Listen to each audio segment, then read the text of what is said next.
Aloha! Now that you have the knowledge base, you understand what high blood pressure is, how serious the condition is, and what factors affect you, we're going to discuss preventive care. We're going to focus on things that we can do to take better care of ourselves, live a higher quality life, and take preventive measures. In the next few segments, we will discuss 5 main topics: nutrition, sodium intake and reading labels, stress, anxiety and sleep, exercise and physical activity, holistic treatments, superfoods and natural remedies, and reading your numbers and using a blood pressure monitor. Now let's look at sodium. We're going to look at the recommendations, we will discuss the appropriate intakes and go over tips on how to reduce it and why it's important to reduce sodium in our diet. How does sodium affect blood pressure? There is no known cause for high blood pressure, but in 90% of people, dietary factors influence their blood pressure. Sodium or salt is the main contributor. Sodium causes blood vessels to narrow. This reduces the amount of space the blood has to travel through. The blood has to overcome this resistance. This increased resistance makes it more difficult for the arteries to expand with each beat of the heart, causing the internal pressure to rise. It is important to know how to regulate our intake and keep track of our numbers. By decreasing our sodium intake, we can improve our blood pressure by up to 15 points. Studies have shown that beta blockers and most hypertension medications can help reduce blood pressure by about 14 points. Studies show that dietary changes are more effective and don't harbor any harmful side effects. So generally speaking, we can regulate, prevent, or in some cases even reverse hypertension by implementing dietary changes. Maybe it is time to ask the question, are you healing yourself long term, or are you just covering up the symptoms? Sodium is an essential nutrient. Our body cannot function without it. It is necessary for regulating our blood pressure and for helping our muscles and nerves function properly, but there is a certain amount and recommendation that we should follow. According to the American Heart Association, the recommended daily amount for any person is 1,500 milligrams of sodium per day. They also advise us not to exceed the maximum of 2,300 milligrams per day. On average, in the United States, we consume about 3,400 milligrams of daily sodium intake. In our diet, about 75% of sodium is found in processed foods, about 10% comes from using table salt and seasoning our food. The last 15% occur naturally in food products, but there are some things we can do to help keep track of sodium intake. Some of the skills we will learn are reading and comparing nutrition labels and portion control. Here are some tips to reduce sodium intake. Read labels. Stop eating out of a box or a can. Choose fresh or frozen, and say no to the salt shaker. But how do you know how much sodium is in the food that you eat? To find out the amount of sodium in a product, you need to look at the nutrition facts label. We have another segment dedicated to reading nutrition labels. In this segment, we will focus specifically on sodium. Everything on a nutrition label is measured in grams or milligrams. As we mentioned, 2,300 milligrams of sodium is the maximum daily allowance. How much is that? 1 teaspoon filled with salt represents the daily maximum allowance of 2,300 milligrams. Now let's review the numbers. 2,300 milligrams is the limit of sodium allowed daily for healthy adults and children over the age of 2. 1,500 milligrams is the limit if you have high blood pressure, diabetes, heart disease, or chronic disease. This is about half the US population and the majority of adults over the age of 50. 3,300 milligrams is the average amount of sodium consumed daily in the United States. Let's find some easy ways to understand and remember these numbers. The easiest way to calculate and divide the numbers would be to think of it as your bank account. If you have 2,300 to spend for the whole day, you would divide it by the amount of meals you consume. On average, most people consume 3 meals per day: breakfast, lunch, and dinner. Most people also like to include snacks, 1 snack in the AM and 1 snack in the PM. Taking these meal times into account, we can divide our daily allowance like this. You can consume about 500 milligrams for each meal and allow up to 200 milligrams for each snack. Calculating the 3 meals and adding the 2 snacks should give you a total of about 1900 milligrams. To help control blood pressure, it is recommended to stay as close to 1500 as possible and below the 2300 maximum. So, if your daily allowance was 2300 and you are at 1900, you still have a little bit of cushion to spend. Sodium adds up quickly. That's why it's important to keep track. 90% of Americans consume too much salt. 65% of sodium comes from retail processed foods. 44% of salt comes from 10 foods: breads and rolls, cold cuts and cured meats, pizza, poultry, soups, sandwiches, cheese, pasta dishes, meat dishes, and snacks. In order to understand how much is per meal and how much you're consuming at each seating, you will need to learn how to read nutrition labels. The nutrition label gives the information of what is inside the product. We will also learn how to read nutrition labels and practice nutrition label comparisons to help you choose the best product for your health. For someone who doesn't have experience in this field, a nutrition label may look a bit complicated and intimidating. There are many values on a nutrition label, but you don't need to understand all of the information provided on the label. If you're struggling with more than one condition, you will need to pay attention to multiple values on the nutrition label. To simplify it, for hypertension, there are 3 pieces of information you really need to focus on: serving size, the amount of servings in a container, if you're planning to consume the entire container or more than one serving, and the amount of sodium per serving. It is important to note that the information provided on a nutrition label only applies to one serving, which is why we need to know how much is the portion. Let's look at an example with Campbell's chicken noodle soup. The serving size is half a cup. Most people would not measure this out. What does the average person do? They would open up the can, put the soup in a pot, add the water, heat it up, and eat the entire bowl. If you look on the nutrition label, you will notice that one can contains 2.5 servings. Each serving has 819 milligrams of sodium. If you ate the entire can, you would be consuming a total of 2,225 milligrams of sodium.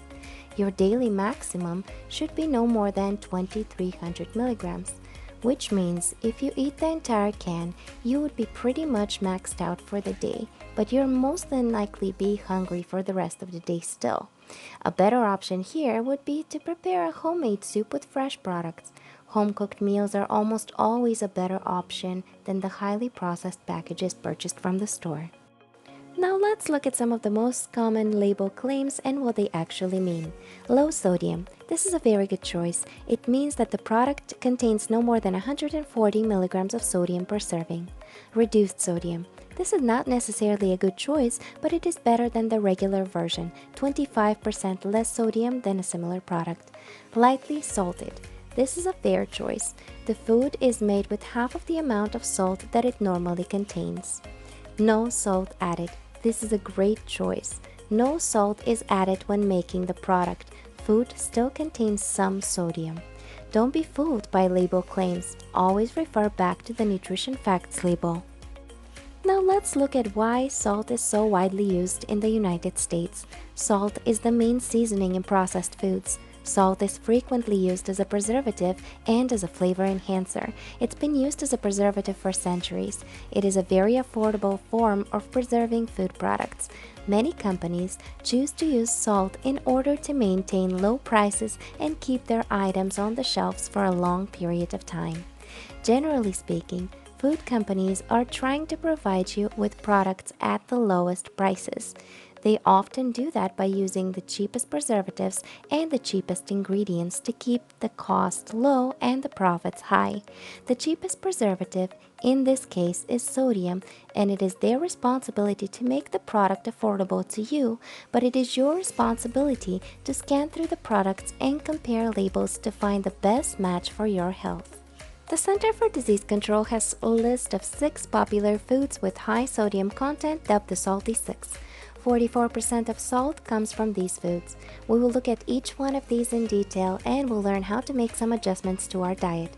Quick tip here, try making small changes rather than never eating the pizza. Ask for half the cheese or cut down on the meats, or maybe order a thin crust. You don't have to do it all at once, but small changes throughout the day will add up. Here we see breads and rolls. Per serving, the amount of sodium might not look that high, but daily we consume more than one serving and it can add up very quickly. Cold cuts and cured meats. Just 2 slices of bologna have 578 milligrams of sodium, and if you decide to make a sandwich, consider the bread, cured meats, processed cheese, and condiment sandwich can easily surpass 1500 milligrams of sodium. Pizza. 1 slice can have up to 760 milligrams of sodium. Canned soups. 1 cup of canned chicken noodle soup can have up to 940 milligrams of sodium. Poultry, especially chicken nuggets, just 3 ounces have nearly 600 milligrams of sodium. That is just 6 nuggets. Make it a meal with fries, a drink, and a side or a dessert, and you will surpass the daily recommendation. There are much better options. Here you can see a few examples of another version of the salty sticks. This one relates to the sodium contributors in a kid's diet. About 90% of kids in the United States eat too much sodium. Just looking at these foods and knowing the amount of sodium and fat they contain might be stressful and overwhelming, leaving you wondering, what will I eat now? We're not trying to say that you're not going to be able to include these foods in your diet anymore. What we are trying to do is some adjustments so that you can continue to eat your favorite foods without causing damage and further complications. Sometimes it requires us to make some tweaks to our diet, make a few adjustments, and select food products that are more beneficial to our health. Let's start with number 1 on the salty sticks menu, and that is the pizza. Where does the sodium come from on this particular pizza? The biggest contributor in this case would be the pepperoni and the cheese. The sauce and dough also contain considerable amount of sodium. Depending on the type and size, 1 slice of pizza could contain around 760 milligrams of sodium, and who stops at just 1 slice, right? So, what should we do? In many American households, Friday night is pizza night, so we definitely don't want to change our traditions here, especially if it is one of your favorite items. But what we need to do is make a few adjustments to this food. Let's say you don't really care for the pepperoni, so we can take that out, and if you are a meat eater, you can substitute for something like chicken breast. If you're not that much of a meat eater, you can always substitute with more vegetables. The vegetables will also provide you with a little bit more fiber. We can ask for less cheese. We can also ask for less sauce. We can ask for a thin crust pizza instead. There are many options and most restaurants are more than happy to make it for you. If you're ordering from a fast food type of place, the best option here would be to go with the thin crust vegan pizza. It is usually served with no cheese and many vegetables. If you, however, like the cheese, then you can keep that and make other adjustments. By making adjustments and choosing a different kind of pizza, you're allowing yourself to eat a little bit more for less of your sodium money. Let's look at these 2 nutrition labels. The first one is Little Caesars pizza. Serving size is 1 slice. The sodium amount for 1 slice is 520 milligrams. This is the recommended amount for a whole meal. But can you stop at 1 slice? The next option is Trader Joe's cauliflower crust pizza. Serving size is also 1 slice. The sodium is 220 milligrams. If you select this option, you can get more slices for your sodium money. 2 slices of this option contain less sodium than just 1 slice of the Little Caesars pizza. It is important to pay attention to labels so you can choose the best option for your health. But let's say that you like the cheesy pepperoni type of pizza and you don't want to make any adjustments.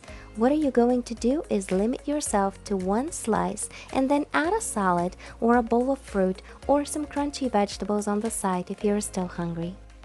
You can also opt in for a tortilla pizza made with low sodium tortilla. You can make it at home or you can even purchase a lower sodium pizza dough. Here's a simple recipe you can use. Start with a whole grain low sodium tortilla. This is the kind that usually has more fiber. Then add some tomato sauce. Make sure it's the no salt added version. You can add your favorite vegetable toppings. Our suggestion here is to pick colorful vegetables that are also in season. This will help you save money. For cheesy flavor with no cheese, you could add nutritional yeast. It is flaky or powdery consistency that packs a lot of flavor and has many health benefits. If you like cheese, go for a low-fat, low-sodium fresh mozzarella and try to limit yourself to no more than 1 ounce. The second category of the Salty 6 menu is breads and rolls, and in many cases there are many good options out there, but what you're looking for here is higher quality breads and rolls. We're not going to eliminate them from our diet, but we need to learn how to pick the best options. What you're looking for here is an item that is high in fiber and low in sodium. A lot of white breads and rolls, the seasoned rolls specifically, are higher in sodium, lower in fiber, and they are refined, highly processed carbohydrates. You want to be looking for whole grains like whole wheat, and you're looking for high fiber. Why high fiber? Fiber will help keep you satisfied for a longer period of time. It will also help control the blood sugar levels and blood pressure, and it will help lower your cholesterol. In the standard American diet, we lack fiber, and more than 92% of the population do not hit their daily goal of fiber recommendation. So when you have the option, always go for products that contain more fiber. Now let's compare two very different nutrition labels of very similar products. Bread on the left and bread on the right, but not all bread is made equal. On the left, you see a ciabatta roll. Serving size is 1 roll, and that 1 roll will cost you 480 milligrams of your sodium money. To the right, we see a loaf of Ezekiel bread. The serving size is 1 slice, and in that 1 slice, there is 0 milligrams of sodium. With a choice like this, you can grab 2 slices, some fresh veggies, a low sodium spread, and create a wonderful sandwich. Item number 3 on the menu is cold cuts and cured meats. These are things that you would normally find in the deli section of the store. To give you an example of the averages, the amount of deli meat that would go on a standard sandwich weighs around 2 ounces. The serving size of 2 ounces of cold cuts and cured meats would be in the ranges of 500 through 7 or even 800 milligrams of sodium depending on the type. That is just for 1 serving. Here we are talking about the deli meats, things like ham, smoked turkey, salami, pepperoni, pastrami, bologna, variety of sausages, and hot dogs. Most meats that you will find at the deli counter are loaded with sodium. If you're using cold cuts in your sandwiches or chop them up in your salads, the recommendation here would be to go for lean meats that are lower in sodium, such as grilled chicken breast or turkey, but the way we would prepare it for Thanksgiving, freshly baked turkey breast. You can also opt in for fish. Fish will contain some sodium. It is naturally occurring sodium, but it would not be nearly as much as you would find in processed deli meats. You can also opt in for plant-based protein sources such as tofu or tempeh. Number 4 on the menu are snacks. Generally speaking, most snacks you will find in a bag or most packaged products contain a certain amount of sodium. When you start reaching for the chips, crackers, or highly processed snacks, you will find a lot more sodium per serving. But if it's sweet, it doesn't have sodium, right? And here's a little snack shocker: candy. Candy bars also contain some sodium. That may come as a surprise because in most cases, when we reach for candy bars, we're worried about the high calories, the fat intake, and the sugar, but we often don't think about the salt or sodium because the product does not taste salty. It contains sodium for preservation reasons. Same rules apply for cakes, pies, and pastries that you will find in the bakery at the grocery stores. In most cases, when you make a cake or a pie at home, it will last for about 2 or 3 days, and after that, it just does not taste right. It starts to dry out and it doesn't keep the same taste and texture. However, when you purchase one from the grocery store, it is good for at least 2 or 3 weeks according to the label. Why? Because of the sodium and other preservatives and additives in the product. Just because it doesn't taste salty, it doesn't mean it's free of sodium. This is why it is so important to understand nutrition labels. Another snack you might want to pay attention to are fat-free and sugar-free puddings, yogurts, and other snacks. Even though there are some great options on the market, some companies replace the fat with sodium to compensate for the flavor. Naturally, when we're trying to lose weight, we start picking the items labeled low-fat, fat-free, reduced cholesterol, and so on. Be careful with these products. Always check the nutritional facts label to find out what exactly is in a product. So what are some better options for snacks? What you're looking for here are snacks that are lower in sodium, things such as unsalted nuts, unsalted pretzels, fresh fruit, dried fruit without added sugars, veggie snacks, and air-popped unseasoned popcorn. Item number 5 is the sandwich. There are many different types of sandwiches that are very high in sodium. The sodium in the product usually comes from the deli meat, the cheese, or the dressings. Many of the chicken salad sandwiches, tuna salad sandwiches, and cream-based sandwiches are high in sodium, and that sodium comes from the sauce they're made with. In this case, you can do some substitutions. Let's make a better sandwich. We can switch the bread and change it for double fiber bread that is also whole grain. We can also switch it for a low sodium tortilla wrap, or we can even use lettuce wrap instead. Some restaurants have implemented the use of lettuce in place of the bread or bun to reduce the carbohydrate and sodium intake. You can also substitute the meat. Instead of deli meat, you can use chicken breast, fish, or even plant-based sources such as tempeh or tofu. You can even substitute with vegetables. You can also select lower sodium dressings and spreads.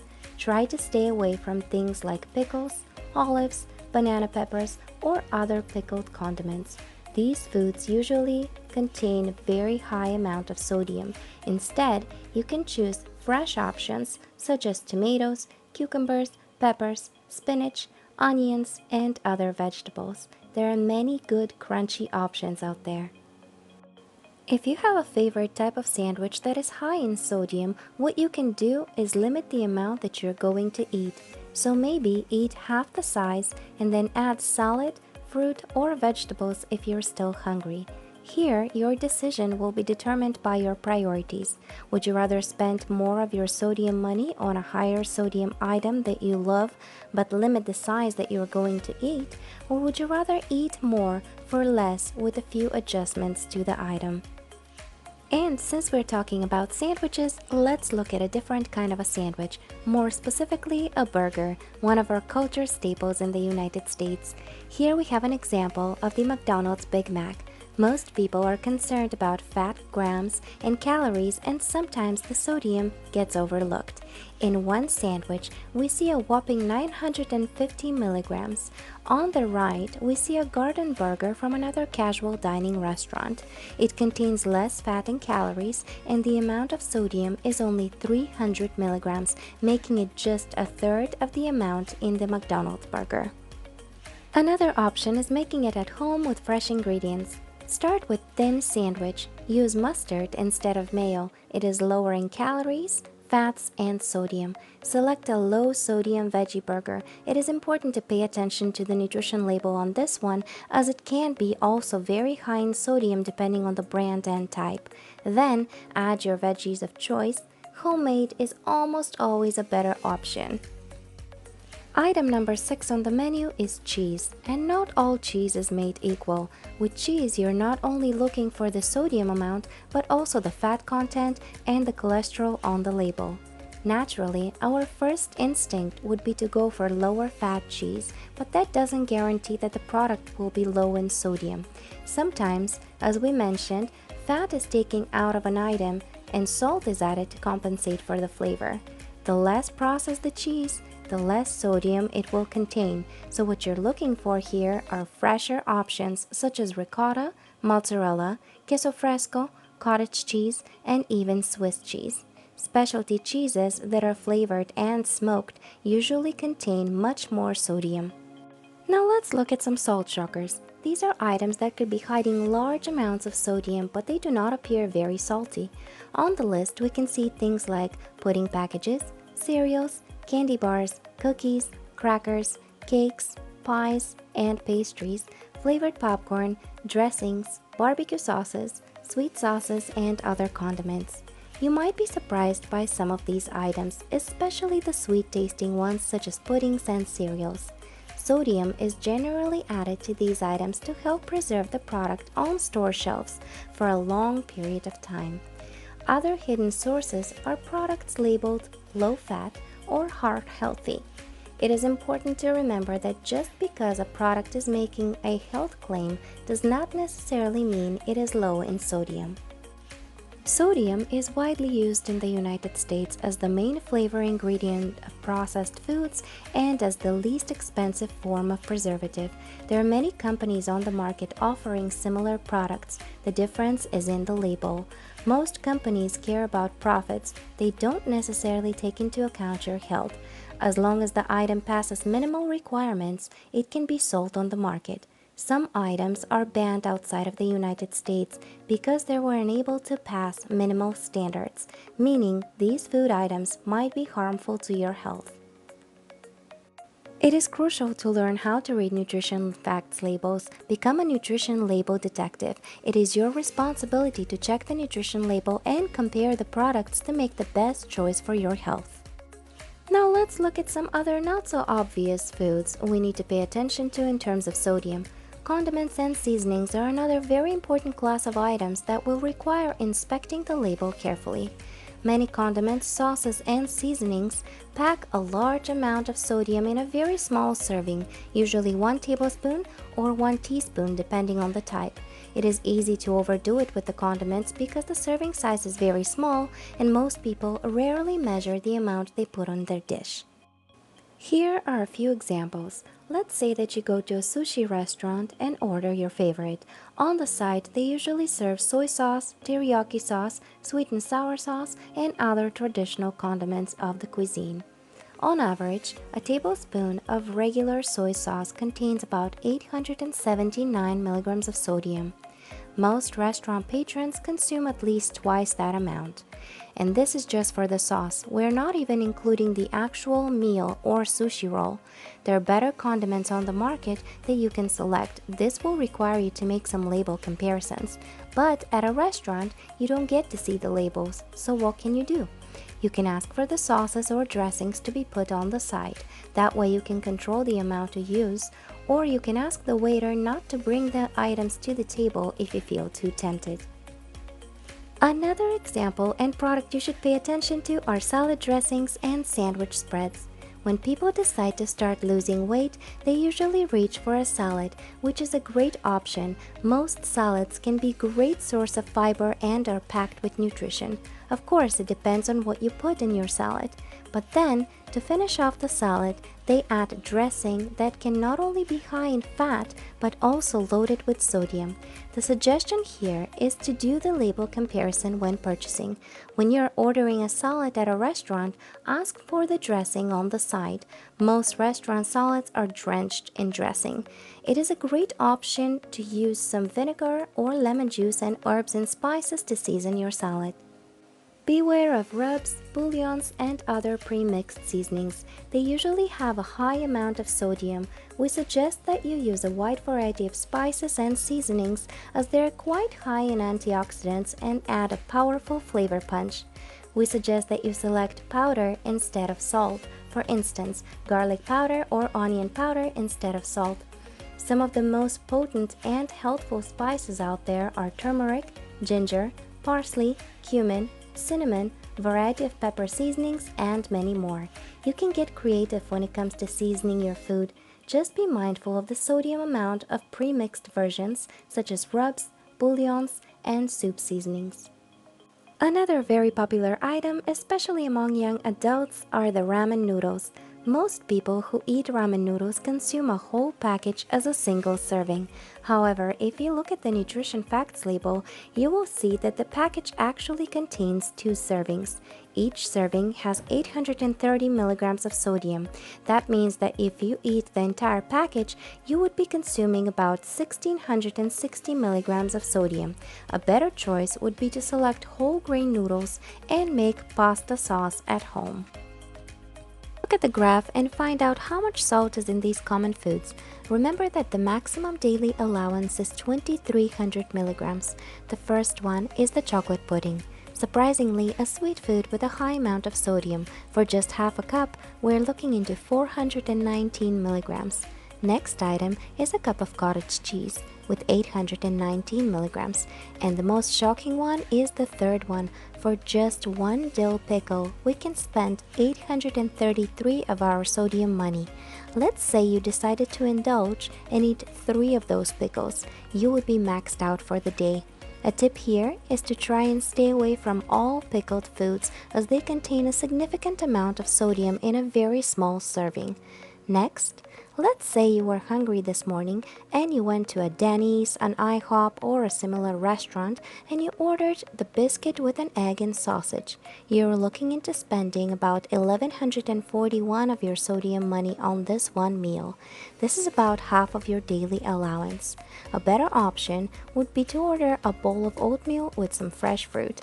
Another food to look out for is jarred or canned sauces such as pasta and marinara sauce. Here we see that just 1 cup of marinara sauce is about 1200 milligrams. Of course, these numbers are based on averages and might be slightly different depending on the brand you purchase. Now let's review some options. If you are a meat eater and normally buy deli meats, a better choice would be the lower sodium kosher meats. Your best choice is always fresh and not previously marinated. When it comes to cheese, always choose fresher and less processed, or choose seasonings and vegetables to replace cheese entirely. When purchasing bread, remember to look for low sodium, high fiber, and if you feel adventurous, try lettuce wrap instead. When it comes to canned soup, better option is reduced sodium, and best is always freshly made at home.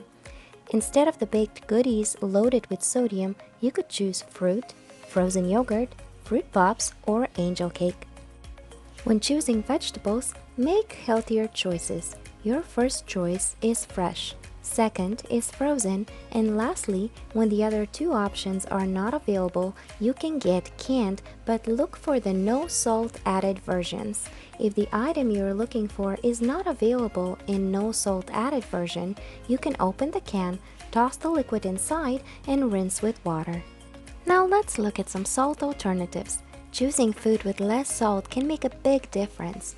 Food companies are now advertising brands with less or no salt.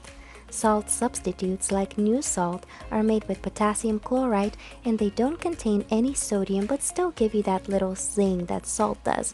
However, extra potassium can be problematic for people who have kidney problems or those who are taking certain medications such as potassium-sparing diuretics and other common blood pressure medications. Always speak with your physician before sprinkling this type of salt substitute on your food. Mrs. Dash and other brands don't have potassium chloride, so they're safe to consume.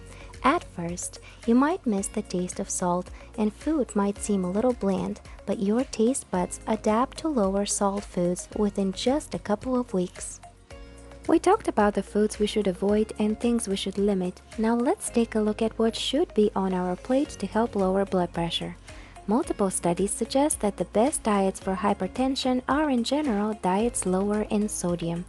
The most beneficial diet is the whole food plant-based. We have dedicated a separate segment and a course on the plant-based lifestyle. Whole food plant-based is considered to be lifestyle and not merely a diet plan, and it has been proven to be the most effective way of reducing blood pressure. However, many people find it difficult to stay completely off animal products and processed foods, therefore, there are other diet plan options as well. The DASH diet was created specifically to help reduce hypertension without making drastic lifestyle or dietary changes. DASH stands for Dietary Approaches to Stop Hypertension. Initially, the diet was created as a vegetarian diet, but later, meat was included to make the diet more palatable and appealing to the mainstream population. The DASH diet is high in calcium, magnesium, and potassium. It is also lower in sodium. The DASH diet basically shows you how to create a balanced plate. What is great about the Dash plan is that it gives an exact serving size suggested for each component of the plate, and it also provides information on how many servings one should take per day.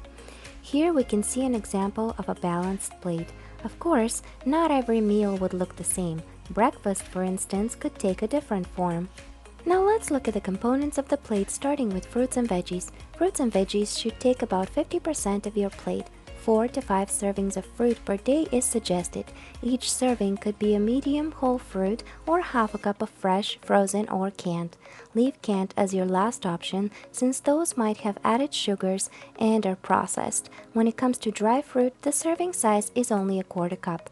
For your veggies, choose a wide variety of starchy and non-starchy vegetables and focus on dark leafy greens. Suggested serving is 4 to 5 servings per day. A serving is considered 1 cup of leafy greens or half a cup of raw or cooked veggies. Protein should only take about a quarter of your plate. If you're a meat eater, a good source would be lean meats or fish. If you're more adventurous or do not like consuming animal products, great plant-based options are tofu or tempeh. The suggested amount is about 6 ounces per day.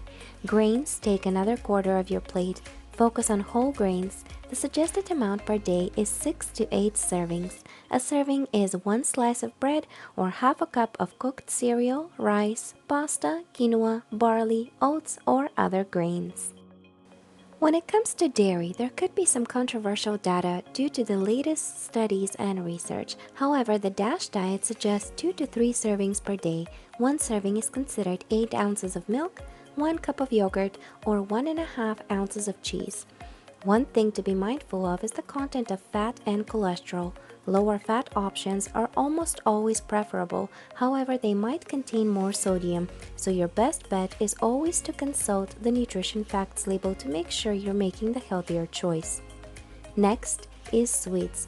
If you're not a sweet tooth, you can definitely skip this choice, but the recommended serving is no more than 5 servings per week. A serving is determined as a half a cup of fat-free ice cream or sorbet, 1 tablespoon of sugar or sugary treat, jam, or jelly. As we saw in the example with the pudding, sweets can also contain sodium, so be mindful of that. Next category is fats and oils. Generally, they don't contain sodium, but we do have to be careful of the fat content and cholesterol. Plus, they're very caloric and will affect your weight if consumed in excess. The suggested serving size is no more than 2 to 3 servings per day. A serving is considered 1 tablespoon of oil, or 2 tablespoons of salad dressings, or 1 teaspoon of soft margarine. The tip here is to include foods with healthier unsaturated fats. Choose foods low in saturated fat and that have 0 grams of trans fat. Next, nuts, seeds, and legumes. Suggested serving 4 to 5 servings per week. A serving is considered a quarter cup of nuts, or the amount that can fit in the palm of your hand, 2 tablespoons of seeds or nut butters, half a cup of cooked beans, peas, or lentils. Remember that nuts and seeds are fats. Some legumes, such as lentils, are considered superfoods and have many health benefits and medicinal properties, so you might want to include them in your diet. A DASH diet breakfast could look like this: 1 thin whole wheat bagel with 2 tablespoons of fat-free cream cheese or plant-based alternative, a bowl of berries or fresh apple, and a glass of skim milk or plant-based beverage. You could easily switch it and select items from the DASH diet exchange list. A DASH diet lunch could look like this: 2 cups of spinach or arugula or other greens, half a cup of berries, half a cup of mandarin oranges, 2 tablespoons of almond slivers, half a cup of black beans or half a cup of grilled tofu or grilled chicken, 1 to 2 tablespoons of fat-free vinaigrette, 1 cup of skim milk or plant-based milk, and of course, you can always switch it and change it around or opt in for soup.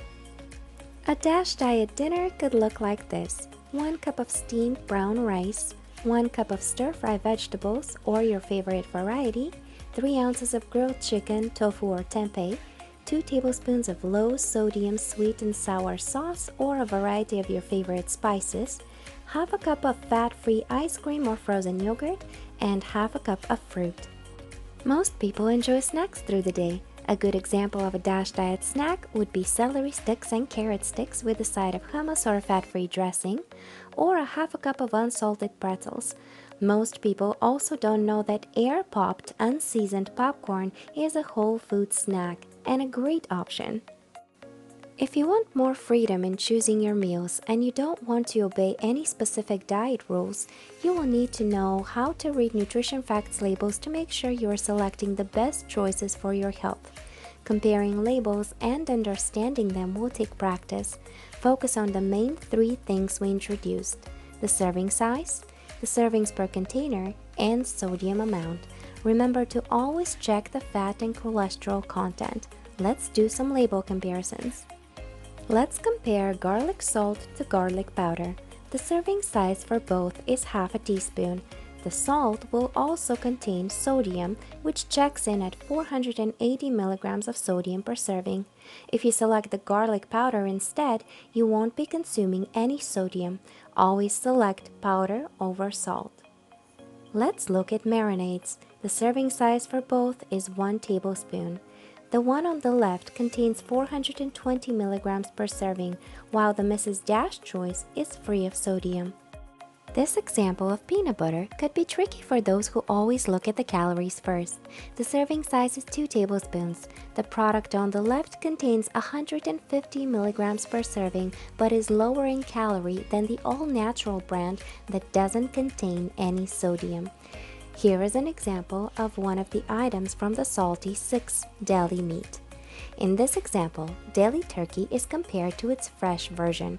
For those that are calorie counters, the deli meat would be the preferred choice, even though it contains 500 milligrams of sodium per serving.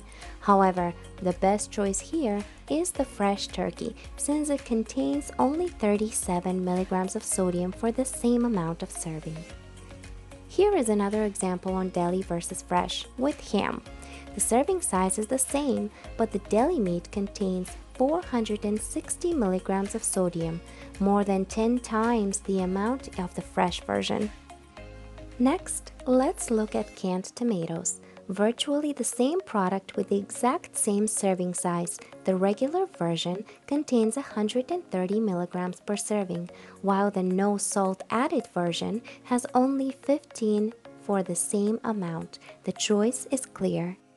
Next item is chicken broth. Same food by a different brand is vastly different. The serving size is the same for both, 1 cup. The brand on the left contains 860 milligrams per cup, while the one on the right hand contains 70 milligrams. This is a great example of how small adjustments and changes can make a big impact. Let's say you're preparing soup and you need some chicken broth. Just by switching to the other brand, you're saving nearly 800 milligrams per serving. You're still using the same product. Reading the labels and making the healthier choices is a key component to successfully navigating your high blood pressure management. Big changes can sometimes feel stressful and overwhelming. If that scares you, start with small, meaningful steps and go at your own pace. Mahalo and aloha.